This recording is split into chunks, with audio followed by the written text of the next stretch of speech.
മോദി സർക്കാരിന്റെ ഉറക്കം കെടുത്താൻ അവർ എത്തുന്നു. മാസങ്ങൾ നീണ്ട ഐതിഹാസിക സമരത്തിനൊടുവിൽ ഇന്ത്യയിലെ പ്രതിപക്ഷ കക്ഷികളെ മുഴുവൻ വെള്ളം കുടിപ്പിക്കുന്ന മോദി സർക്കാരിന് മണ്ണിൽ പണിയെടുക്കുന്ന കർഷകന്റെ നിശ്ചയദാർഢ്യത്തിനു മുന്നിൽ മുട്ടുമടക്കേണ്ടി വന്നു. വീണ്ടും അവർ എത്തുന്നു രാജ്യതലസ്ഥാനത്തേക്ക്. തിരഞ്ഞെടുപ്പ് പടിവാതിലിൽ നിൽക്കുമ്പോൾ ഏറെ ജാഗ്രതയോടെയാണ് കേന്ദ്ര സർക്കാർ കർഷക സമരത്തെ കാണുന്നത്. അതുകൊണ്ട് തന്നെ സംയുക്ത കിസാൻ മോർച്ച രാഷ്ട്രീയേതര വിഭാഗത്തിന്റെ ഫെബ്രുവരി 13 നടക്കാനിരിക്കുന്ന ദില്ലി ചലോ മാർച്ച് പ്രധാനമന്ത്രി നരേന്ദ്രമോദിയുടെയും അമിത്ഷായുടെയും ഉറക്കം കെടുത്തുന്നു. സമരത്തെ നേരിടാനുള്ള സന്നാഹങ്ങളും മുൻകരുതലുകളും സർക്കാർ സ്വീകരിച്ചു തുടങ്ങി. പോലീസ് സന്നാഹങ്ങൾ, ഇന്റർനെറ്റ് നിരോധനം, മാരത്തോൺ ചർച്ചകൾ എന്നിവയിലൂടെ ഫെബ്രുവരി 13 മറികടക്കാൻ മോദിയും കൂട്ടരും ശ്രമിക്കുകയാണ്. കാരണം മറ്റൊന്നുമല്ല, രണ്ടാം കർഷക പ്രക്ഷോഭത്തിന്റെ തുടക്കമാകും ഈ വരവെന്ന ഭയമാണ് ബിജെപിക്ക്.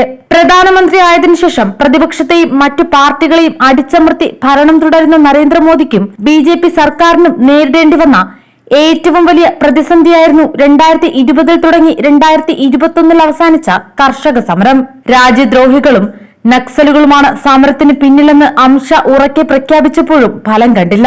ഒടുവിൽ വിവാദമായ 3 കാർഷിക ബില്ലുകൾ പിൻവലിച്ച് കർഷകരോട് മാപ്പപേക്ഷിക്കേണ്ടി വന്നു പ്രധാനമന്ത്രി നരേന്ദ്രമോദിക്ക്. വിളകൾക്കുള്ള താങ്ങുവിലയിൽ സർക്കാർ നൽകിയ ഉറപ്പ് ഇതുവരെയും പാലിച്ചില്ലെന്നാണ് കർഷകരുടെ ആരോപണം. 2023 നവംബറിൽ സമരത്തിന്റെ വാർഷികം ആചരിക്കാനായി ഒത്തുകൂടിയ കർഷകർ രണ്ടാം കർഷക സമരം പ്രഖ്യാപിച്ചിരുന്നു. ഫെബ്രുവരി 13 നടക്കാൻ പോകുന്ന സമരത്തിനു വേണ്ടി പഞ്ചാബിലെയും ഹരിയാനയിലെയും കർഷകർ ഇതിനോടകം തന്നെ തയ്യാറെടുപ്പുകൾ ആരംഭിച്ചതായാണ് വിവരം. ഭക്ഷണങ്ങളും വസ്ത്രങ്ങളും ഗ്രാമങ്ങളിൽ നിന്ന് ശേഖരിക്കുകയും ഡൽഹിയിലേക്ക് പോകാനുള്ള വാഹനങ്ങൾ തയ്യാറാക്കുകയും ചെയ്തിട്ടുണ്ട്. സംയുക്ത കിസാൻ മോർച്ചയും കിസാൻ മസ്ദൂർ മോർച്ചയും തന്നെയാണ് പുതിയ സമരത്തിന്റെയും സംഘാടകർ. ഫെബ്രുവരി 7 കർഷക സംഘടനകളുമായി കേന്ദ്ര കൃഷിമന്ത്രി അർജുൻ മുണ്ട ചർച്ച നടത്തിയിരുന്നു. ഇതിന് പിന്നാലെ ഭക്ഷ്യ പൊതുവിതരണ വകുപ്പ് മന്ത്രി പീയൂഷ് ഗോയലും കേന്ദ്ര ആഭ്യന്തര സഹമന്ത്രി നിത്യാനന്ദ റായിയും കൃഷിമന്ത്രി അർജുൻ മുണ്ടയും കർഷക നേതാക്കളെ നേരിൽ കണ്ട് സംസാരിച്ചു. എന്നാൽ ഫെബ്രുവരി 13 ഡൽഹിയിലേക്ക് മാർച്ച് നടത്തുമെന്ന നിലപാടിൽ കർഷക സംഘടനകൾ ഉറച്ചുനിന്നു. നിലവിൽ കർഷകരുടെ വരവ് തടയാൻ ഹരിയാന, പഞ്ചാബ് അതിർത്തിയിൽ കനത്ത സുരക്ഷയാണ് കേന്ദ്ര സർക്കാർ സജ്ജീകരിച്ചിരിക്കുന്നത്.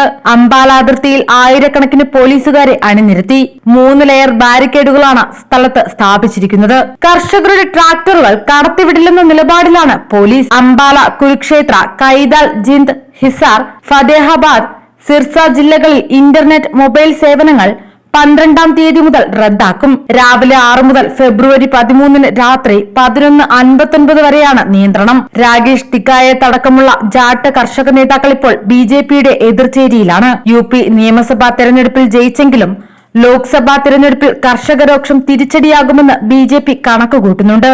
1 വർഷക്കാലം തങ്ങളെ മഞ്ഞും മഴയും വെയിലും കൊള്ളിച്ച രാജ്യദ്രോഹികളായി മുദ്രകുത്തിയ പോലീസിനെ ഉപയോഗിച്ച് സമരത്തെ അടിച്ചമർത്തിയ നരേന്ദ്രമോദിക്ക് കർഷകർ അത്ര വേഗം മാപ്പ് കൊടുക്കുമോ എന്ന ആശങ്ക ബിജെപിക്കുണ്ട്. വിളകൾക്ക് മിനിമം താങ്ങുവില ഉറപ്പു നൽകുന്നതിനുള്ള നിയമം കൊണ്ടുവരുന്നതുൾപ്പെടെയുള്ള തങ്ങളുടെ നിരവധി ആവശ്യങ്ങൾ അംഗീകരിക്കാൻ കേന്ദ്ര സർക്കാരിൽ സമ്മർദ്ദം ചെലുത്തുമെന്ന ഉറച്ച തീരുമാനത്തിലാണ് കർഷക സംഘടനകളും. എന്ത് വില കൊടുത്തും കർഷക സമരത്തെ സർക്കാർ നേരിടുമെന്ന് ഉറപ്പാണ്.